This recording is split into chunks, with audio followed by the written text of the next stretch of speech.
Hey guys, it's me. This video isn't gonna be a song. It's gonna be more serious. It's about self-harm and suicide and cutting and that.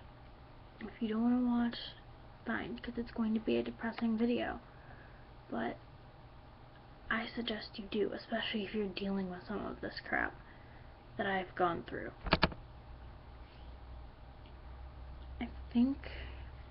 I don't script my videos, so yeah, there may be a couple pauses between me speaking while I'm trying to think of other things to say. I will be right back on camera. I'm gonna keep talking though.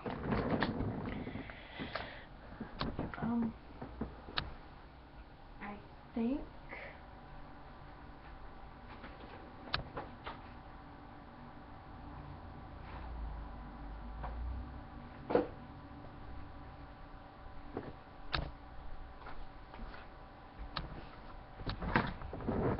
sorry about that.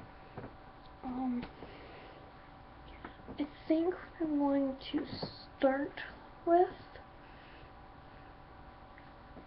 is the story of my own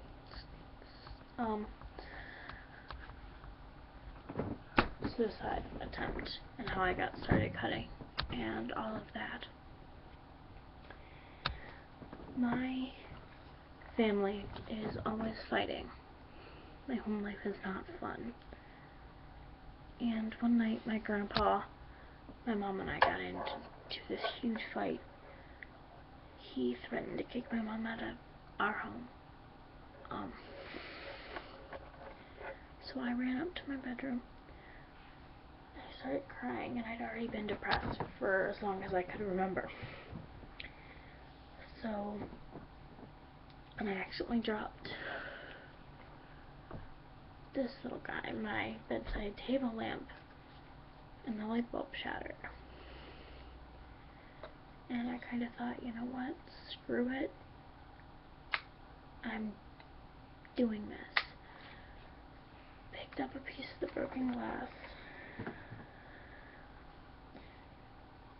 and slid it across my wrist this way, right here, along where that white fingernail mark is.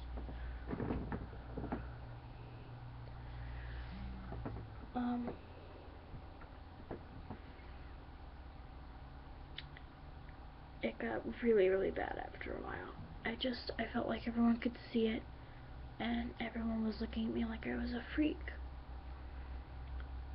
And I'd had enough, so one day, I came home from school,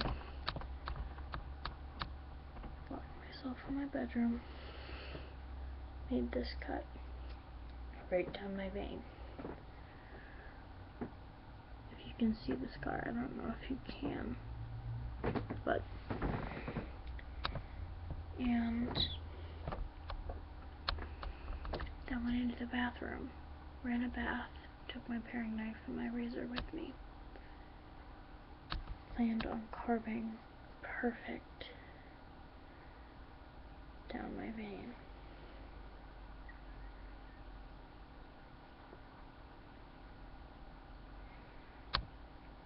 And that didn't happen. My mom walked in on me, saw the cut, the one cut I had already made, saw that it was bleeding really bad, got me medical attention. I was then sent to Laurelwood Mental Hospital, and was kept there for a week.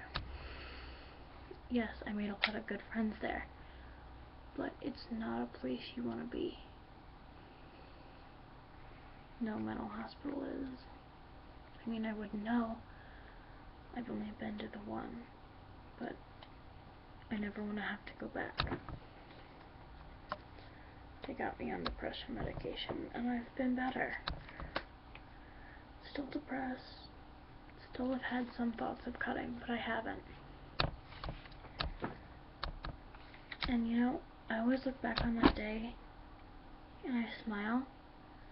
because I realized it was life, and I've decided to live. Decided I don't want to die. That I want to stay on this earth and drive my family nuts for the rest of my life.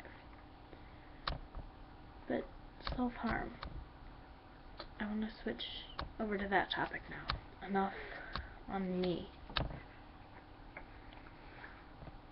Specifically, anyway. So, on to self-harm. It is a very serious and very overlooked problem that needs to be stopped.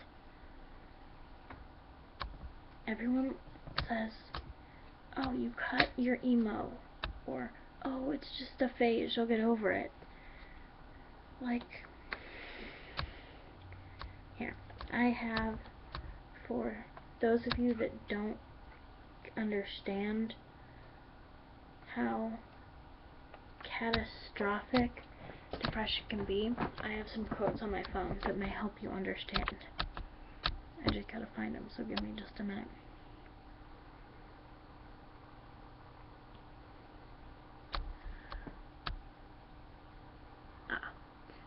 There's this one. It's hard to stay strong when you look around and every part of your world is crumbling down and you can't do anything. You can't see that. And you can't do anything to stop it.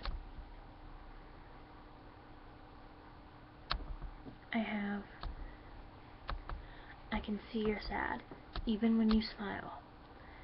Even when you laugh, I can see it in your eyes. Deep inside, you want to cry.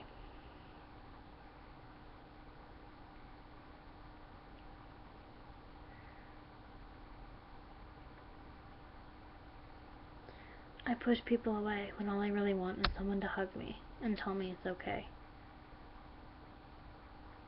They keep saying it gets better, but when? It's not changing anything for me. I'm worthless. I am. Every thought is a battle. Every breath is a war. And I don't think I'm winning anymore. How you kill the demon inside you without killing yourself. At 4 a.m. she lays in bed, listening to her favorite band, thinking of all the things she's done wrong. At 4 a.m. she thinks of all those who left. She blames herself for them leaving. Suddenly she starts crying. She finally lets it all out. She's not as strong as she once was. You can't see there.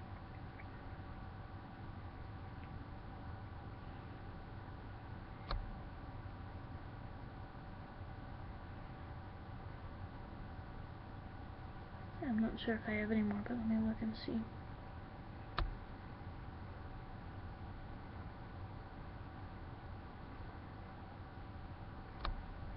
No, I'll look some up on my computer while I'm recording.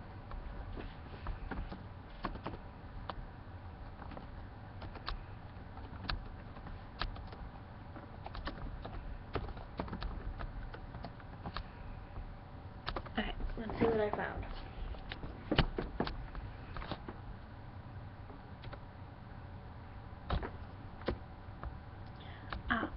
I'm the girl that talks others out of suicide, but has a hard time doing the same for herself. She truthfully assures everyone, how beautiful, lovely, wonderful, and precious they all are, because she doesn't want them to feel the same way she does. The opposite.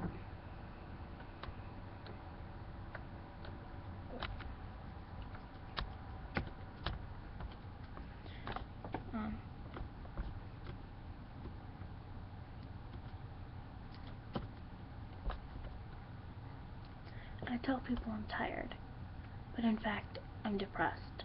I tell people I'll be fine tomorrow, but I know tomorrow will be worse. I tell lies every day, and I know I'll not be able to stop it by myself. You keep it on the inside, because that's the safest place to hide.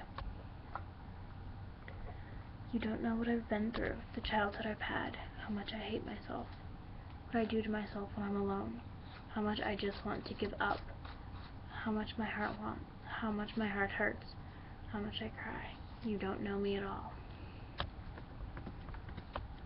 Sometimes the person who tries to keep everyone happy is the most lonely person.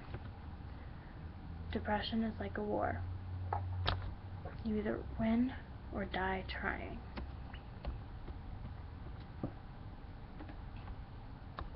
This is my favorite, or one of my two favorites. It says, depression is such a cruel punishment. There are no fevers, no rashes, no blood tests to send people scurrying in concern. Just the slow erosion of self, as insidious as cancer. And like cancer, it is essentially a solitary experience, a room in hell with only your name on the door. It's true. Now, let me look up my other favorite.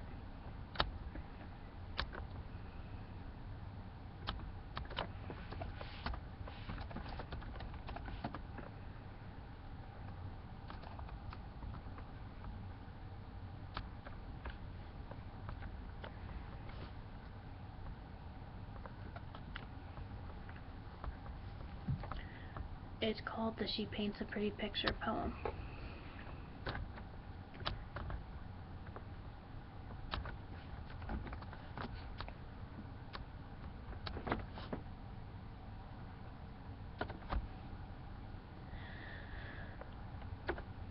She paints a pretty picture, but the story has a twist. Her paintbrush is a razor, and her canvas... Here, let me get one bigger so I can read it better. She paints a pretty picture, but her story has a twist. Her paintbrush is her razor, and her canvas is her wrist. She paints her pretty picture in a color that's blood red. While using her sharp paintbrush, she ends up finally dead. Her pretty picture's fading quite slowly on her arm. The blood is not racing through her. She can no longer do harm. She painted her pretty picture, but her picture had a twist. We see her mind was her razor, and her heart was her wrist. It just shows, that poem, to me, just shows how deep depression goes, and how it worms its way into your mind and into your heart, and makes you tear yourself up inside and hate yourself. It's not something to be laughed at. It's something that we need to take very seriously and watch for signs of, and get people the help they need. I'm always here. My Kick and Insta are in the description of my last video. Message me anytime you need. Bye guys.